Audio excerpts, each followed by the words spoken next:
और अब खबरें तफसील से। जम्मू कश्मीर के अनंतनाग जिले के कोकरनाग इलाके में सिक्योरिटी फोर्सेज और दहशतगर्दों के दरमियान एनकाउंटर में कर्नल मनप्रीत सिंह, मेजर आशीष ढोंचक और डीएसपी हुमायूं शहीद हो गए। तलाशी ऑपरेशन के दौरान दहशतगर्दों ने सिक्योरिटी फोर्सेज पर हमला कर दिया। अफसरान ने बताया कि बुध की सुबह इत्तला मिली थी कि दहशतगर्दों को एक जगह पर देखा गया है। उसके बाद दहशतगर्दों की तलाश शुरू की गई। फौज के कर्नल ने अपनी टीम की क़यादत करते हुए दहशतगर्दों पर हमला किया। इसमें दहशतगर्दों ने फायरिंग कर दी।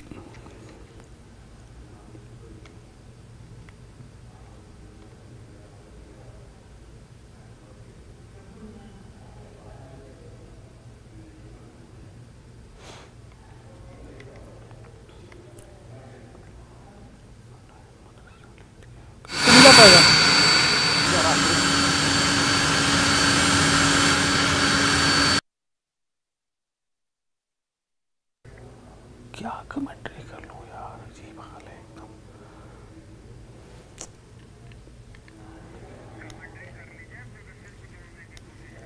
कर रहे कोशिश कर रहे हैं, सुबह से कुछ किया नहीं है, कोशिश कर रहे हैं। एक फिर आपको बता दें, जम्मू कश्मीर के अनंतनाग जिले के कोकरनाग इलाके में सिक्योरिटी फोर्सेज और दहशतगर्दों के दरमियान एनकाउंटर में कर्नल मनप्रीत सिंह, मेजर आशीष और डीएसपी हुमायूं भट्ट शहीद हो गए हैं। तलाशी ऑपरेशन के दौरान दहशतगर्दों ने सिक्योरिटी फोर्सेस पर हमला कर दिया था और अफसरान ने बताया कि बुध की सुबह इत्तला मिली थी कि दहशतगर्दों को एक जगह पर देखा गया है। चूंकि लगातार वहां क्रॉस फायरिंग हो रही थी और इस बात के कवी इम्कान थे कि उसमें बड़ी संख्या में या कुछ और तादाद में वहां दहशतगर्द हो सकते हैं। और इस इत्तला के बाद कि दहशतगर्द जो है वो कुछ जगहों पर उन्हें देखा गया है एक ख़ास जगह पर। जब इसके बाद दहशतगर्दों की तलाशी शुरू की गई तो फौज के कर्नल ने अपनी टीम की क़यादत करते हुए दहशतगर्दों पर हमला किया और इसी दौरान वहां दहशतगर्दों ने फायरिंग कर दी, जिसके नतीजे में पहले जो खबर आई थी उसके मुताबिक मेजर और कर्नल और साथ ही जम्मू कश्मीर पुलिस के जो डीएसपी हैं उनके बारे में पहले ये खबर आई कि वो ज़ख्मी हुए हैं। फिर बाद में ये खबर आई कि उन्होंने जामे शहादत नोश कर दिया है। तो मुल्क की सालमियत के लिए और मुल्क की बका के लिए उन्होंने अपनी जानों की कुर्बानी दी है। ये बहुत कीमती कुर्बानियां हैं और इसलिए उनके इस कुर्बानी पर, उनकी शहादत पर तमाम आंखें जो हैं वो पुरनम हैं और तमाम बड़े लीडरान ने भी उनकी इस कुर्बानी को अजीम बताते हुए उनके साथ अपने दुख का इजहार किया, उनके घर वालों के साथ अपने दुख का इजहार किया है। तो जम्मू कश्मीर के अनंतनाग ज़िले के कोकरनाग इलाके में ये एनकाउंटर जारी था जिसमें ये शहादत, ये अजीम कुर्बानी दी गई।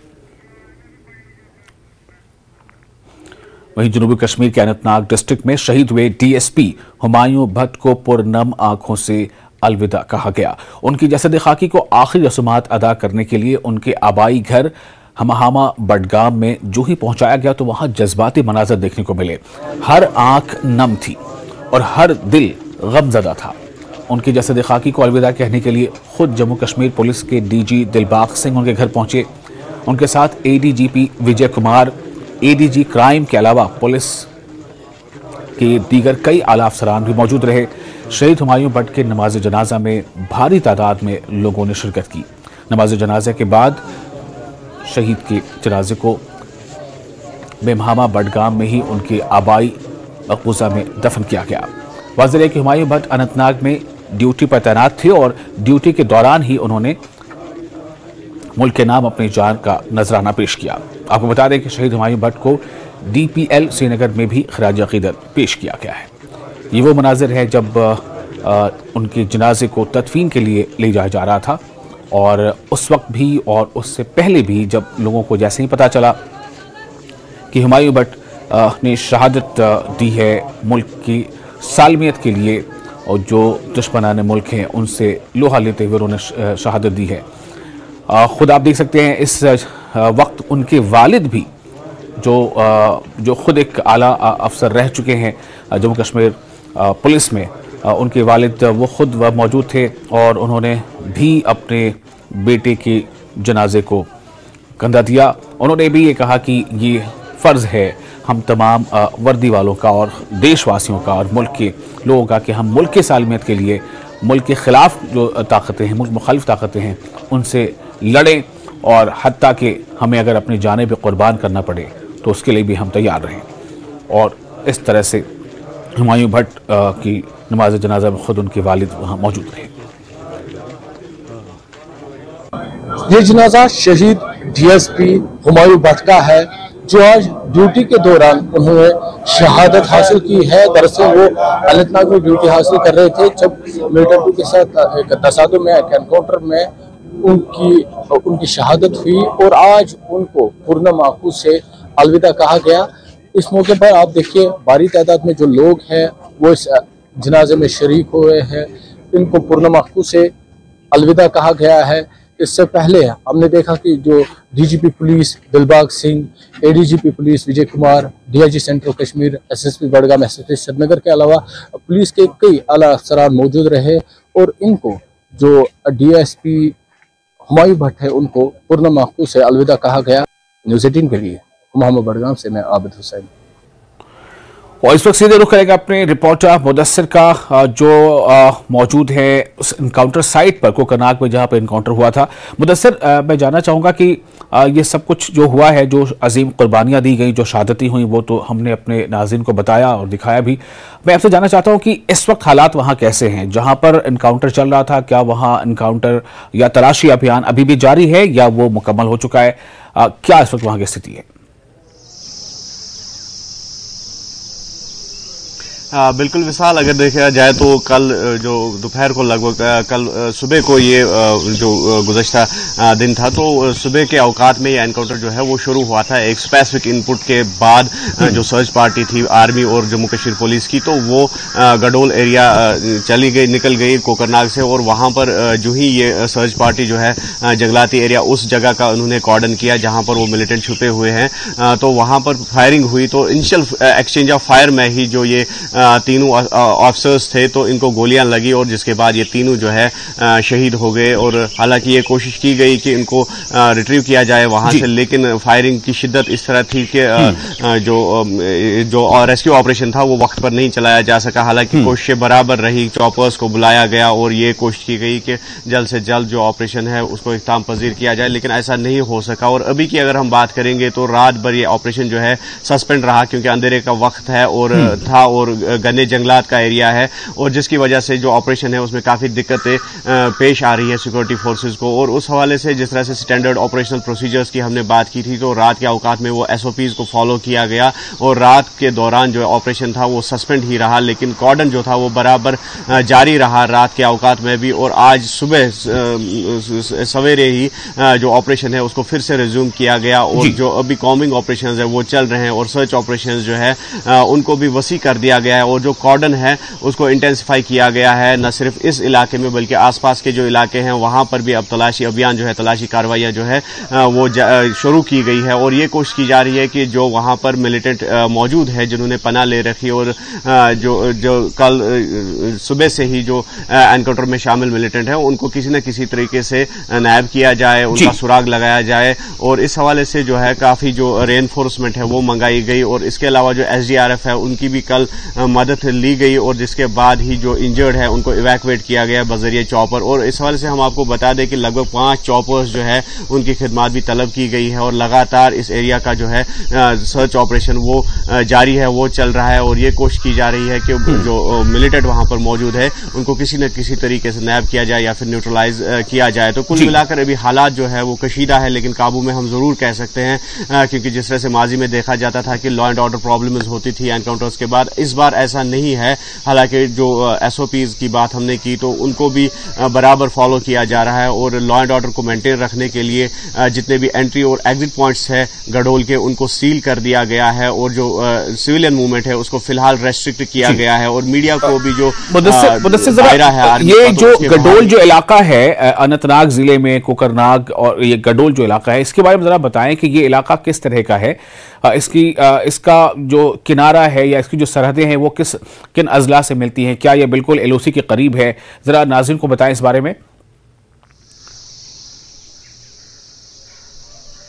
बिल्कुल, अगर देखा जाए तो साउथ कश्मीर में ये इलाका पड़ता है, डिस्ट्रिक्ट अनंतनाग में एक फार फ्लंग एरिया है और इसका जो बॉर्डर है वो दूसरी जानिब किश्तवाड़ डिस्ट्रिक्ट से मिलते हैं और पीर पंचाल पहाड़ी रेंज है और इसी पीर पंचाल पहाड़ी रेंज के जंगलात में ये मिलिटेंट है जो छुपे हुए थे और एक स्पेसिफिक इनपुट के बाद ये ऑपरेशन लॉन्च किया गया था जिसमें 19 राष्ट्रीय राइफल्स और जम्मू कश्मीर पुलिस के लोग शामिल थे और कर्नल मनप्रीत जिसने शहादत हासिल की है इस एनकाउंटर में, वो इस सर्च पार्टी को कमांड कर रहे थे और 19 राष्ट्रीय राइफल्स के कमांडिंग ऑफिसर थे वो, और इसके अलावा जो मेजर आशीष थे वो भी उनके साथ थे और डीएसपी हुमायूं भट्ट वो भी उनके साथ थे और इन्हीं 3 अफसरान पर मुश्तमिल ये सर्च पार्टी थी और उन्होंने इस एरिया का कॉर्डन किया था और ये कोशिश की गई थी कि वहां पर जो मिलिटेंट है उनका सुराग लगाया जाए, लेकिन बताया जा रहा है कि मिलिटेंट ऑलरेडी एक डोमिनेंट पोजीशन पे थे और जो ही इब्तिदाई इनिशियल एक्सचेंज फायर हुआ तो उस डोमिनेंस का फायदा लेके जो है वो हावी हुए इस सर्च पार्टी पे, लेकिन उसके बाद ही फौरी तौर पर जो मजीद रेनफोर्समेंट है उसको मंगाया गया।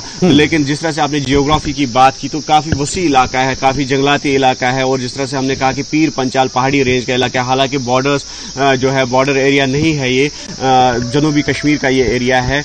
एक जानिब जो है पीर पंचाल पहाड़ी रेंज है, डिस्ट्रिक्ट अनंतनाग है और दूसरी जानिब जो है वो डिस्ट्रिक्ट किश्तवाड़ यानी कि चिनाब वैली दूसरी जानिब है। तो इस हवाले से काफी चैलेंजिंग सिचुएशन भी है सिक्योरिटी फोर्सेज के लिए कि किस तरह से वो इस ऑपरेशन को टैकल करेंगे, क्योंकि जिस तरह से हमने बताया कि काफी घना जंगल है और जंगलात में इस तरह का ऑपरेशन चलाना यकीनी तौर पर जो है कठिनाइयों भरा होता है, मुश्किलात भरा होता है। लेकिन जिस तरह से सिक्योरिटी फोर्सेज का अज़्म है, कल रात से कल सुबह से ही वो ऑपरेशन जारी रखे हुए हैं और आसपास के जितने भी इलाके हैं वहां भी छानबीन चल रही है, वहां भी तलाशी अभियान जो है उसको शुरू कर दिया गया है और ये कोशिश की जा रही है कि इस ऑपरेशन को जल्द से जल्द कंक्लूड किया जाए और मजीद जो है इसमें सीआरपीएफ की खिदमत भी तलब की गई। और कल हमने देखा कि जिस तरह से डीजीपी दिलबाग सिंह बजात खुद जो पुलिस चीफ है जम्मू कश्मीर के, तो उन्होंने इस जगह का विजिट किया और उनके साथ साथ जीओसी 15 कॉर्प्स के जो कमांडर है वो भी थे और एडीजीपी जो जम्मू कश्मीर के थे, एडीजीपी कश्मीर विजय कुमार वो भी उनके साथ थे और उसके अलावा जो एडिशनल डीजी है सीआरपीएफ के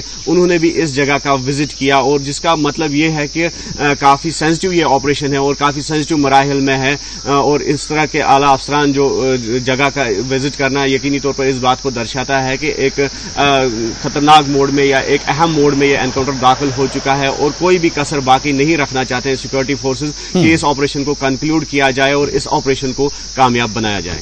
मुदस्सिर, आपने जैसा बताया कि ये जो इलाका है गढ़वाल का जो कोकरनाग अनंतनाग में है, ये कोई एलओसी का इलाका नहीं। इसका मतलब ये है कि जो भी वहां पर ये दहशतगर्द मौजूद हैं, चाहे वो छिपे हों या उन्होंने पोजीशन ले रखी हो, उनका जो है बहुत कम जो है कुछ घंटे मुझे लगता है बाकी रह गए हैं, चूंकि ये फौज के लिए थोड़ी शुरुआती मुश्किलात जरूर पेश आई, लेकिन मुझे लगता है कि उनकी घेराबंदी कामयाबी से कर ली जाएगी और उन्हें शायद कैफर किरदार तक पहुंचाया भी जाएगा। लेकिन एक सवाल यहां पर पैदा होता है कि अंदरूनी इलाके में अगर ये दहशतगर्द मौजूद हैं तो क्या माना जा सकता है मुदस्सिर? क्या ये फॉरेनर्स हो सकते हैं या फिर कोई और? बिल्कुल, जिस तरह से देखा जाता है कि जो अक्सर जिस तरह से माजी में भी जो पास्ट एक्सपीरियंस है हमारा, तो अक्सर इस तरह के एनकाउंटर्स में जो मिलिटेंट शामिल होते हैं वो अक्सर ही फिर फॉरेनर्स निकलते हैं और आज भी अगर सोर्सेज की बात करेंगे तो लगभग 3 से 4 मिलिटेंट वहां पर छुपे हुए हैं और 3 मिलिटेंट उसमें बताया जा रहा है कि फॉरेनर्स है और एक लोकल है। और जिस तरह से पास्ट में देखा गया कि अगर लोकल मिलिटेंट्स होते हैं तो वो ज्यादा देर तक इतना ऑपरेशन नहीं झेल पाते हैं, जैसा कि जिस तरह से अगर काफी देर तक इस तरह का ऑपरेशन चलता है, काफी देर तक जो एनकाउंटर है, जो एक्सचेंज ऑफ फायर होता है, गोलियों का तबादला होता है, तो उसके बाद जब देखा जाता है तो उसमें फॉरेनर से जो फॉरेनर मिलिटेंट्स होते हैं तो वो शामिल रहते हैं। तो इस बार इस तरह का अभी नहीं कह सकते हैं, लेकिन सोर्सेज के हवाले से अगर हम बात करेंगे तो यकीनी तौर पर इसमें जो फॉरेनर्स हैं वो भी शामिल हो सकते हैं और एक जो लोकल मिलिटेंट है उसका भी बताया जा रहा है कि वो भी इसमें शामिल है। लेकिन जिस तरह से आपने घेराबंदी की बात की तो लगातार जिस तरह से हमने कहा कि कॉर्डन ऑफ किया गया है इलाके को, कोई भी जो कसर है वो बाकी नहीं रखना चाहते हैं ऑपरेशन में और जिस तरह जो भी एसओपीज है वो मेंटेन किए गए हैं, वो लागू किए गए हैं और पूरा जो इलाका है जिस तरह से हमने कहा कि वसी एक जंगलाती इलाका है, एक डेंस फॉरेस्ट एरिया है और उसका घेरा करना और वहां पर सर्च अभियान चलाना यकीनी तौर पर मुश्किलात भरा होता है। लेकिन जिस तरह से सिक्योरिटी फोर्सेज है इस चीज के अहल है और जो जियोग्राफी है कश्मीर की, लगभग जिस तरह से हमने देखा कि अगर जंगलाती एरिया में एनकाउंटर होता है तो पहले पहले ही ट्रेंड है सिक्योरिटी फोर्सेज या पुलिस की अगर हम बात करेंगे तो वो पहले ही इस हवाले से तरबियत याफ्ता होते हैं और मुश्किलात जरूर है, लेकिन कोशिश यही रहती है सिक्योरिटी फोर्सेज की कि इस ऑपरेशन को कामयाब बनाया जाए। बिल्कुल, बहुत शुक्रिया आपका। आप इस ऑपरेशन पे खबर पर नजर रखें, हम फिर आपके पास लौटेंगे। तो यहां पर इसी के साथ हम एक छोटा सा ब्रेक लेना चाहेंगे। ब्रेक के बाद खबरों का सिलसिला जारी रहेगा।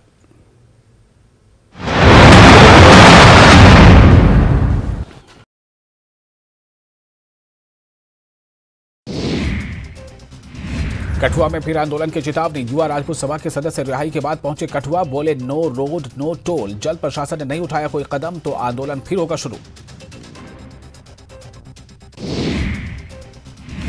बारामूला के सिंहपुरा पट्टन में श्रीनगर बारामूला एनएच पर सड़क हादसे में 2 युवकों की मौत। हादसा सामने से आ रही तेज रफ्तार सुमो गाड़ी की चपेट में आने से पेश आया। जम्मू में नॉर्थ टेक सिंपोजियम का आज तीसरा दिन। आज के कार्यक्रमों में आर्मी कमांड ले रहा हिस्सा। इस दौरान कई लोगों को किया जाएगा सम्मानित। वॉशिंगटन से आने वाले सेब पर सीमा शुल्क 70% से घटाकर 20% किए जाने के बाद कश्मीर में सेब उद्योग से जुड़े लोगों में चिंता की लहर।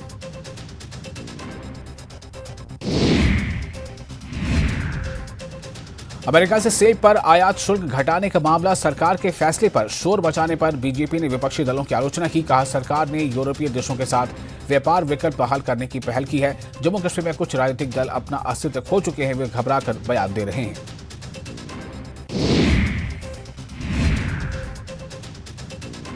बालाकोट शिक्षा क्षेत्र के राजकीय प्राथमिक विद्यालय मोहल्ला जब्बार में शिक्षकों की बेहद कमी। छात्रों और उनके अभिभावक। प्रेजेंटेड बाय पेट सफा आयुर्वेदिक चूर्ण। पेट सफा तो हर रोग दफा।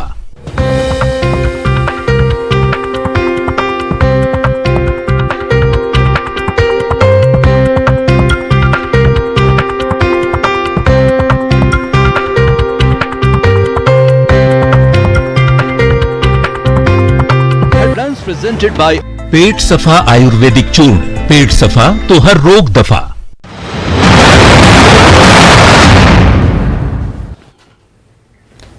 ब्रेक के बाद एक बार फिर आपका स्वागत है। न्यूज़ 18 JKLH पर आप देख रहे हैं पहली खबर। लेफ्टिनेंट गवर्नर मनोज सिन्हा ने अनंतनाग में ऑपरेशन के दौरान अपनी जान देने वाले DSP हुमायूं भट्ट की जसद खाकी पर फूलों की चादर चढ़ाकर खिराज अकीदत पेश किया।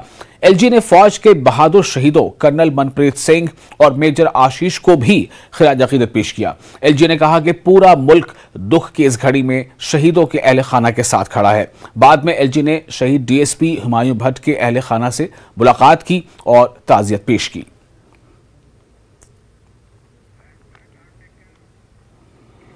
अनंतनाग के कोकरनाग इलाके के गडवाल जंगलाती इलाके में एनकाउंटर के मकाम से फौजी जवानों ने स्कूली तलबा को निकाला। किस तरह से निकाला, ये तस्वीरें भी काफ़ी कुछ बताती हैं कि किस तरह लगातार वहाँ जो शहरी हैं उनके हिफाजत के लिए फौजी जवान जो है वो अपना वक्त दे रहे होते हैं, अपनी जानों को वो रिस्क पर लेते हैं, लेकिन कोशिश ये होती है कि जो शहरी हैं उन्हें किसी तरह कोई परेशानी ना हो।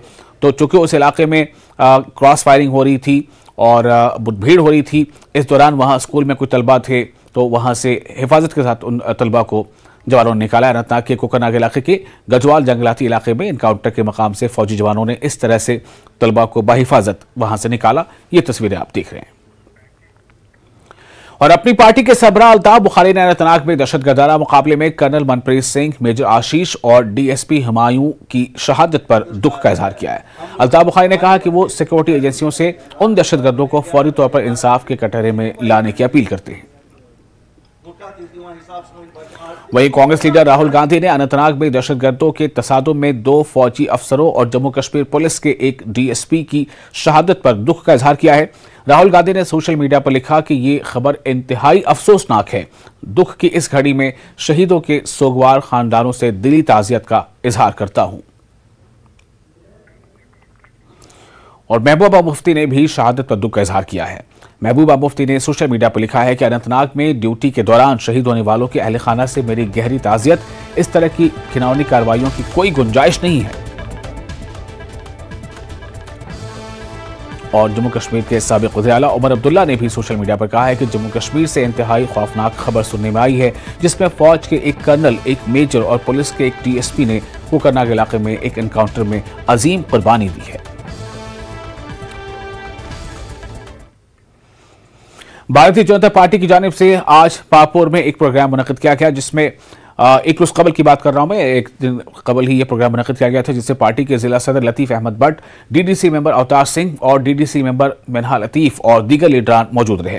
प्रोग्राम में पापुर हल्के से कई नौजवानों ने बीजेपी में शमूलियत अख्तियार की। इस मौके पर लतीफ भट्ट ने बताया कि वो आने वाले इलेक्शन के लिए तैयारी कर रहे हैं और इस इलेक्शन में नौजवानों को तवज्जो देंगे।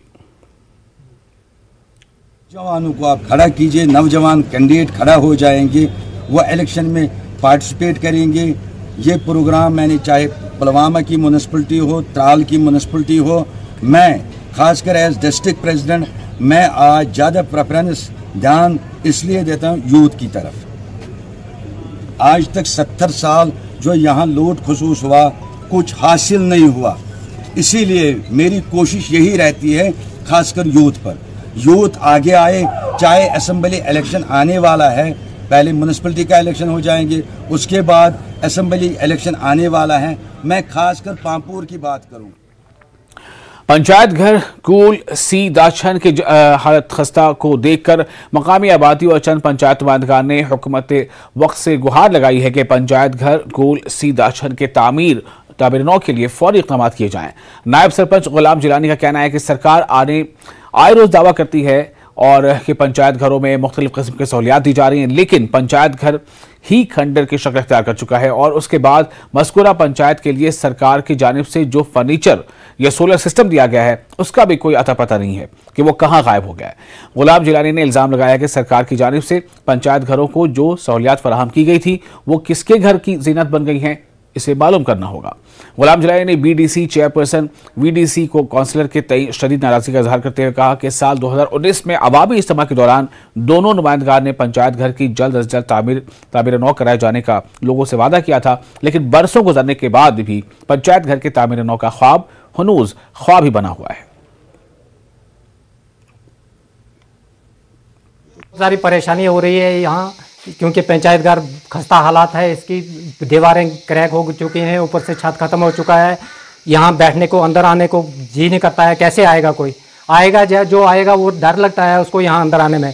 मैं तो खुद मतलब मैं अपनी बात करूँगा, मैं 2 साल से यहाँ किसी इजलास में नहीं आया। यहाँ पर गवर्नमेंट की स्कीमों के जो हुकूमत की तरफ से यहाँ तैनात होते हैं बैक टू विलेज में विजिटिंग ऑफिसर साहिबान, उनको भी हमने ये कहा। इवन के यहाँ पर हमने 2019 में जब डीडीसी इलेक्शन हुए और हमने उसके फौरी बाद जब तश्कील दी गई डीडीसी काउंसिल और हमने डीडीसी चेयरपर्सन को यहाँ पर बुलाया, यहाँ पर बहुत बड़ा मजमा हुआ, तकरीबन 500 आदमियों का मजमा हुआ। वहाँ इस मजमे में बीडीसी चेयरपर्सन साहिबा, डीडीसी काउंसलर साहब और अवाम ने आपने पूरे मसाइल उनको सुनाए और उन्होंने यहाँ पर पूरी ये यहाँ की पोजीशन देखी है। कश्मीर में मेवा काश्तकारों का कहना है कि सेब की सनत कश्मीर में मईशत की रीढ़ की हड्डी की हैसियत रखती है। काश्तकारों का कहना है कि अमरीकी सेब पर कस्टम ड्यूटी कम करने के फैसले से यहां की मेवा सनत पर काफी मनफी असरात मुरतब होंगे। उन्होंने अपील की है कि हुकूमत इस फैसले को जल्द वापस ले।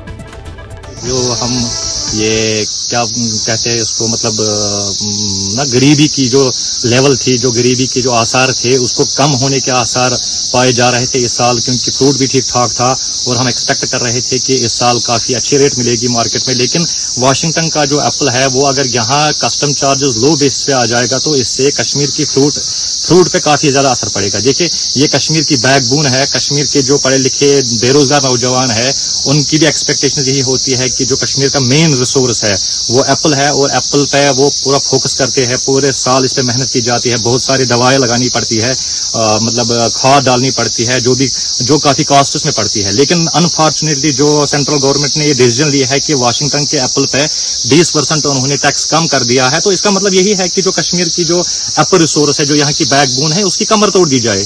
आप देखिए जो सुसाइड केसेस हो रहे हैं, जो नौजवानों में मतलब आज ना वो बेरोजगारी का मेन मसला यही है कि मतलब यहाँ की जो एप्पल सिस्टम था इस पे मतलब हर साल हमें यही एक्सपेक्ट होता है कि जब हार्वेस्टिंग का मौसम आ जाएगा तो एप्पल पे एक अच्छा अमाउंट आएगा ताकि हर एक नौजवान अपनी जिंदगी को खुशगवारी तरीके से गुजर बसर कर सकेगा। लेकिन जो ही ये सीजन हार्वेस्ट का आता है कोई ना कोई बहाना आ जाता है, कभी ट्रैफिक को रोक दिया जाता है, जबकि इस साल हमें एक खुशी मिली थी कि ट्रैफिक को अच्छे से रेस्टोर किया जाएगा। लेकिन कुछ दिन के बाद एक नया डिसीजन आता है कि अब वाशिंगटन अफगानिस्तान के फ्रूट पे 20% का जो कस्टम चार्जेस है वो कम किया गया है। अगर देखा जाए कि पूरे का पूरा जो कश्मीर के लोग हैं, जो फार्मर्स है, जिसे हम कहते हैं जैसे कि हमारे प्राइम मिनिस्टर जी कहते हैं कि 1 नेशन 1 लैंड 1 कंट्री, बट मैं कहता हूं कि 1 नेशन 1 फार्मर होना चाहिए। लेकिन जो ही अब ये न्यूज आ रही है कि वाशिंगटन का जो एप्पल है उस पर जो कस्टम चार्जेस है वो 20% लेस किया गया, तो आप देख सकते हैं कि जो हमारे मतलब कोल्ड स्टोर्स है, जो हमारे मतलब मंडियां हैं जहां पे मतलब बड़े बड़े व्यापारी आते रहते हैं, हमारे अपने देश से बड़े बड़े व्यापारी आते रहते हैं, लेकिन वो यही कहते हैं कि कश्मीर का जो एप्पल है इसका कोई अब वो मान ही नहीं रहा है, उसकी अब वो वैल्यू ही नहीं रही है, क्योंकि फॉरेन कंट्रीज से एप्पल आ रहे हैं और उसका 20% टैक्स कम हो रहा है। और उसके साथ साथ उस एप्पल को व्यापारी ज्यादा लाइक करते हैं और उसको इम्पोर्ट भी किया जा रहा है। लेकिन अनफॉर्चुनेटली आप देखिए ये हमारा अपना देश है, कश्मीर हमारा अपना है, और इस कश्मीर और इस अपने कश्मीर को आप देखो, यहाँ का जो किसान है ये भारत का अंग है, ये भारत की बैकबोन है, भारत की इकोनॉमी का सबसे मेन रिसोर्स है। बट अनफॉर्चुनेटली मतलब मैं कहना चाहता हूँ एलजी एडमिनिस्ट्रेशन साहब को भी, हम सेंट्रल गवर्नमेंट को भी कहना चाहते हैं कि आप देखिए कश्मीर की सारी उम्मीदें बस इसी एप्पल पे है। और गवर्नमेंट से मौजूदाना गुजारिश करते हैं, इल्तिमास करते हैं, और हम ये एक्सपेक्ट करते भी है उनसे कि वो जल्द अज जल्द जितनी हो सके कि इस टैक्स को वो वापस, इस डिसीजन को वापस ले। वो हमें वाशिंगटन के एप्पल से कोई लेना देना तो नहीं है, हमें कश्मीर के एप्पल चाहे, हमें कश्मीर के एप्पल को प्रमोट करना चाहिए, क्योंकि यही तो हमारा अपना देश है, यही तो हमारी जान है, हमारी रूह है, हमारी जिस्म है, जिसको जन्नत का मतलब एक टुकड़ा कहा गया है। लेकिन इस जन्नत के टुकड़े को अगर हम जहन्नम बना देंगे, हमारे एप्पल्स का जो ये सीजन है, हमारा जो एप्पल्स ये बैकबोन है हमारी, तो फिर हमें मुझे लगता है कि आने वाले कल में हमें ये सारे पेड़ काटने पड़ेंगे। और इस पे पूरा फोकस होना चाहिए सेंट्रल गवर्नमेंट का कि उनको ये डिसीजन वापस लेनी चाहिए, ताकि कश्मीर का जो ये मेन रिसोर्स है, कश्मीर का जो ये बैकबोन है, ये फिर से एक बार स्टैंड हो जाए और पिछले 5 सालों में जितना कुछ हमने खोया है वो फिर से एक बार हम हासिल कर सके।